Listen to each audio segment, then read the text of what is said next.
আমাদের সবাইকে স্বাগত জানাচ্ছি এই পঞ্চম ক্লাসে। আমাদের আজকে আমরা নিউটনীয় বলবদ্ধের পঞ্চম ক্লাস নিব। গত ক্লাসে দেখো তোমাদের কিছু বাড়ির কাজ দিয়েছিলাম। বাড়ির কাজ আশা করি তোমরা সকলে করেছো। তো তারপরেও আমি আজকে তোমাদের বাড়ির কাজটির সমাধান একটু দেখাই দিচ্ছি।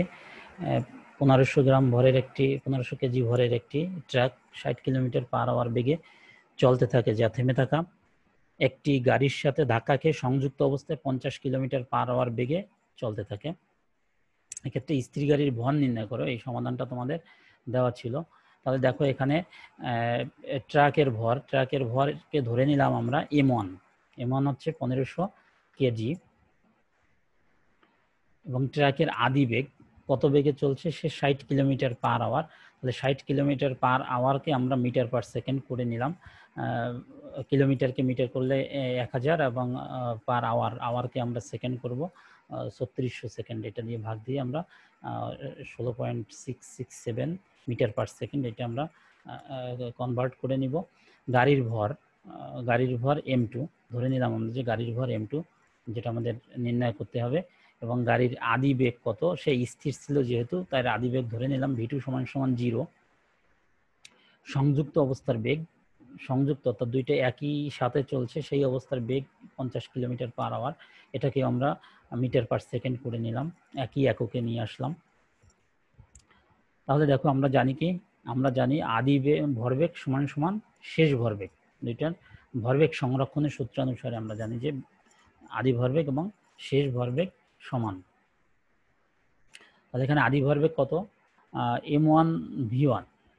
প্রথম ট্রাকের ভর দেখো M1 V1 এবং M2 V2, দুইটার যোগফল সমান সমান, যেহেতু সংযুক্ত অবস্থায় একসাথেই চলছিল, তাহলে একসাথে চললে তার ভর M1 + M2 × V।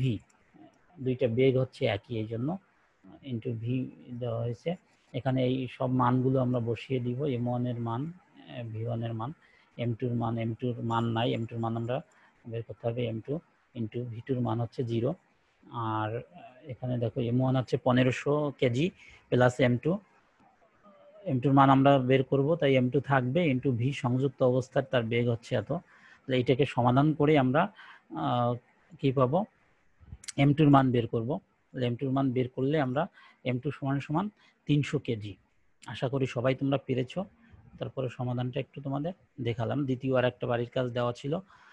দ্বিতীয় বাড়ির কাজটা দেখো কি ছিল, যে PQ একটি দৃঢ় বস্তু যার ভর কেন্দ্র হচ্ছে G, বস্তুটির ভর 10 কেজি এবং চক্রগতির ব্যাসার্ধ 5 মিটার। PQ বস্তুটির জড়তার ভ্রামক নির্ণয় করতে হবে। তাহলে এখানে দেওয়া আছে কি, এই যে বস্তুটা আছে, যে বস্তুটার ভর হচ্ছে M, এখানে একটু লেখা ভুল আছে, ভর M = 10 কেজি, চক্রগতির ব্যাসার্ধ 5 মিটার এবং বের করতে হবে তার জড়তার ভ্রামক I। দেখো তোমরা জড়তার ভ্রামক আমরা পড়িয়েছি যে I = mk²। আমরা জানি যে যেহেতু একটা সংযুক্ত অবস্থায় একটা বস্তু, তাহলে I = mk²। M, এখানে M কত, M হচ্ছে 10 কেজি এবং তার চক্রগতির ব্যাসার্ধ কি হচ্ছে 5 মিটার, এর স্কয়ার = 250 কেজি স্কয়ার মিটার। তাহলে এটা হচ্ছে আমাদের দ্বিতীয়টার উত্তর হচ্ছে 250 কেজি স্কয়ার মিটার। আশা করি তোমরা সকলে পেরেছো। আমরা এর পরের আলোচনায় চলে যাই। আমরা আজকে পড়ব যে কৌণিক ভরবেগকে ঘূর্ণায়মান কোনো বস্তু কণার ব্যাসার্ধ ভেক্টর এবং ভরবেগ ভেক্টরের গুণফলকে ওই বিন্দু বা অক্ষের সাপেক্ষে কণাটির কৌণিক ভরবেগ বলে। তাহলে কোনো বস্তু যদি ঘূর্ণায়মান অবস্থায় থাকে, তাহলে ঘূর্ণায়মান কোনো বস্তু কণার ব্যাসার্ধ ভেক্টর, ওই ঘূর্ণায়মান বস্তুটার যে ব্যাসার্ধ ভেক্টর এবং ভরবেগ ভেক্টরের গুণফল। ভরবেগ ভেক্টর বলা আছে ভর এবং বেগের গুণফলকে আমরা কি বলি, ভরবেগ। সেই ভরবেগ একটি ভেক্টর, তাই বলা হচ্ছে ভরবেগ ভেক্টরের গুণফলকে, এই দুইটার গুণফল ব্যাসার্ধ ভেক্টর এবং ভরবেগ ভেক্টরের গুণফলকে ওই বিন্দু বা অক্ষের সাপেক্ষে কণাটির কৌণিক ভরবেগ বলে। তাহলে কৌণিক ভরবেগ আমরা কি বলতে পারি, মনে করি ঘূর্ণায়মান কোনো বস্তু কণার ব্যাসার্ধ ভেক্টর ধরে নিলাম হচ্ছে R। একটি বস্তু ঘূর্ণায়নরত আছে, তার ব্যাসার্ধ ভেক্টর R এবং তার ভরবেগ ভেক্টরকে ধরে নিলাম আমরা P ভরবেগ, P = mv। তাহলে কৌণিক ভরবেগকে আমরা কি লিখতে পারি, L = r × P। এটা হচ্ছে একটি ভেক্টর রাশি। তাই আর ক্রস অফ পি ব্যবহার করা হয়েছে। এল কৌণিক ভরবেগকে আমরা এল দ্বারা প্রকাশ করি, এল সমান সমান আর ক্রস অফ পি। তাহলে এটাকে ভাঙলে আমরা পাবো আর পি সাইন থিটা। এদের এই দুইটার মধ্যবর্তী কোণের সাইনের গুণফলের সমান ইন্টু তাদের একক ভেক্টর, তার লম্ব দিকে একক ভেক্টর আমরা পাবো। এটার আমরা একটা রাশিমালা বের করব। ঘূর্ণায়নরত দৃঢ় বস্তুর কৌণিক ভরবেগ আমরা নির্ণয় করব। মনে করি একটি দৃঢ় বস্তু কোনো অক্ষের সাপেক্ষে ওমেগা সমকৌণিক বেগে ঘুরছে। একটা দৃঢ় বস্তু আছে, এখানে একটা দৃঢ় বস্তু, এই একটা অক্ষ, এই অক্ষের সাপেক্ষে সে ওমেগা সমকৌণিক বেগে, তার কৌণিক বেগ সবসময় সমান, এই জন্য বলা হচ্ছে তার সমকৌণিক বেগে আবর্তনরত।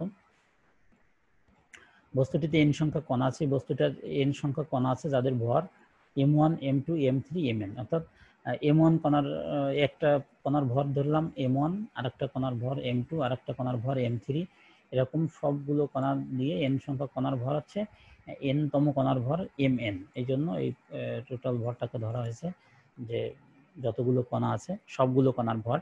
ঘূর্ণায়ন অক্ষ থেকে এদের দূরত্ব, ঘূর্ণায়ন অক্ষ থেকে এদের দূরত্ব ধরে নিয়েছি কত, m1 কণার দূরত্ব r1, m2 কণার দূরত্ব r2, m3 কণার দূরত্ব r3, এরকম n তম কণার দূরত্ব rn। তাই ধরা হয়েছে যে r1 r2 r3 rn এদের দূরত্ব। এবং আমরা পূর্বেই জানি যে এদের রৈখিক বেগ থাকে, কারণ ঘূর্ণায়নরত বস্তুর একটা রৈখিক বেগ থাকে। রৈখিক বেগ কত ধরে নিলাম, v1 v2 v3 vn, অর্থাৎ n তম কণার রৈখিক ভরবেগ vn, প্রথম কণার v1, দ্বিতীয় কণার v2, তৃতীয় কণার v3, n তম কণার vn।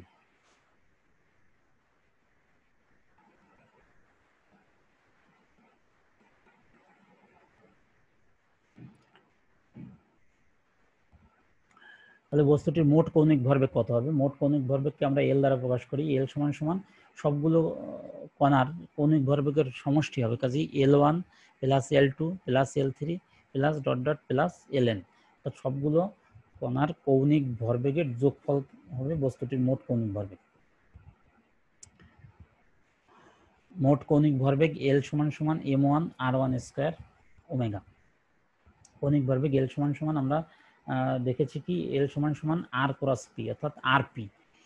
আর এটাকে একটু ভাঙতে হবে, দেখি আমি তোমাদের এখানে ভাঙা নাই, আমি পরের ক্লাসে তোমাদের এই অংশটা নিয়ে আলাপ করব। আর এবং পি কে যদি আমরা ভাঙি, পি সমান সমান এম ভি, ভি সমান সমান ওমেগা আর, এই দুইটাকে ভাঙলে এম আর স্কয়ার ওমেগা আসে। অর্থাৎ এল সমান সমান তোমরা দেখে আসছো, এল সমান সমান আর পি, এখানে আর থাকবে, পি সমান সমান M V, M into V, V সমান সমান omega R, omega R, omega এবং আর আর আর মিলে আর স্কয়ার হবে, তাহলে এম আর স্কয়ার ওমেগা হবে।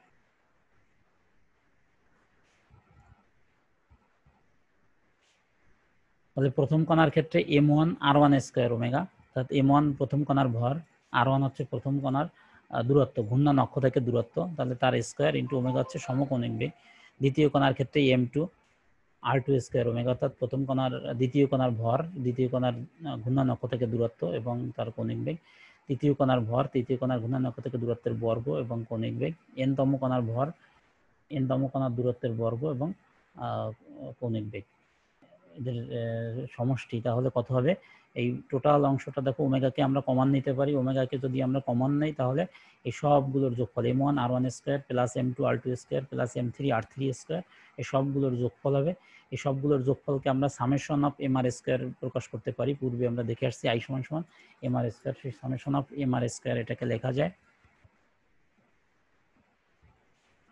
তাহলে এই সামেশন অফ এমআর স্কয়ারটা কি, তার জড়তার ভ্রামক। তাহলে জড়তার ভ্রামককে কত, আই দ্বারা প্রকাশ করে, যে আমরা পূর্বে দেখেছি যে সামেশন অফ এমআর স্কয়ার সমান সমান আই, জড়তার ভ্রামক, যে আই সমান সমান সামেশন অফ এমআর স্কয়ার, অর্থাৎ এল সমান সমান আই ওমেগা।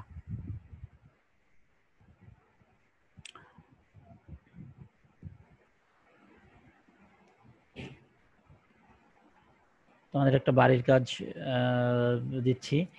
পিকিউ একটা দৃঢ় বস্তু যার ভর কেন্দ্র জি, বস্তুটির ভর 10 কেজি এবং চক্রগতির ব্যাসার্ধ 5 মিটার, বি অক্ষের সাপেক্ষে ওমেগা সমান সমান 1.56 রেডিয়ান পার সেকেন্ড সমকৌণিক বেগে ঘুরছে। এই বস্তুটা সমকৌণিক বেগে ঘুরছে কত, 1.56 রেডিয়ান পার সেকেন্ড সমকৌণিক বেগে ঘুরছে। যদি ঘোরে তাহলে বি অক্ষটি জি বিন্দুগামী হলে পি কিউ বস্তুটির কৌণিক ভরবেগ নির্ণয় করো। তাহলে পি কিউ বস্তুটার কৌণিক ভরবেগ কত সেটা আমরা নির্ণয় করব। তাহলে এটা তোমাদের বাড়ির কাজ। ধন্যবাদ সবাইকে।